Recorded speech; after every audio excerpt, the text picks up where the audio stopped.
Au Soudan du Sud, 2 casques bleus de la mission de l'ONU ont été tués ce lundi dans une embuscade tendue par des individus non identifiés à une patrouille dans l'état du Jonglei, dans le centre du pays.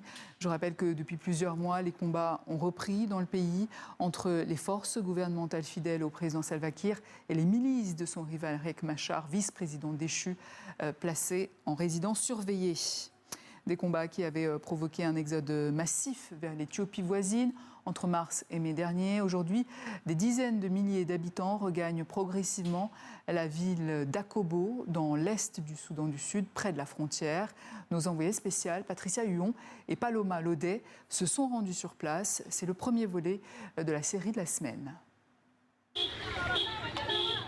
Sur le marché d'Akobo, les signes d'une vie qui reprend. Malgré des étals presque vides et les traces d'une guerre qui pourrait revenir à tout moment. En mars dernier, des affrontements meurtriers et un ordre d'évacuation donné par l'armée sud-soudanaise ont poussé plus de 100 000 personnes à fuir vers l'Éthiopie voisine.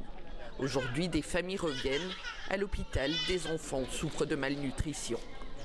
Nyariak, elle, est soulagée. Son bébé de 15 mois commence à reprendre des forces. Il n'y avait rien à manger en Éthiopie. Nous étions juste regroupés sous les arbres. Quand ils ont faim, les enfants tombent facilement malades.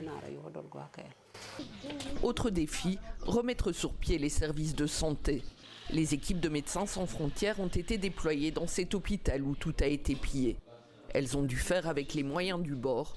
Pendant plusieurs semaines à la maternité, les accouchements se faisaient dans des conditions extrêmement précaires. Au début, nous faisions les accouchements sans lit. Les femmes accouchaient à même le sol. Pour l'instant, nous avons évité le pire, mais nous n'avons toujours pas de quoi pratiquer une césarienne. Alors, nous espérons simplement ne pas avoir à en faire.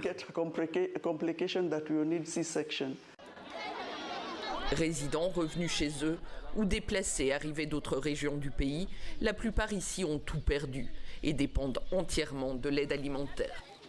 Les difficultés d'accès compliquent l'acheminement des vivres dans cette région isolée. Les distributions permettent d'éviter le pire, mais peinent à suivre le rythme des retours. Nous avons reçu un demi-sac de sorgho. Nous sommes épuisés. Nous avons attendu pendant des heures dans la file.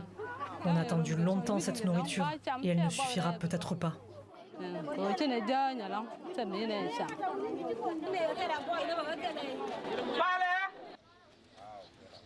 À Akobo, la population survit sous perfusion humanitaire. Coupe drastique des financements internationaux, insécurité persistante. Dans ce contexte, les rares organisations encore présentes font face à des besoins qui restent immenses.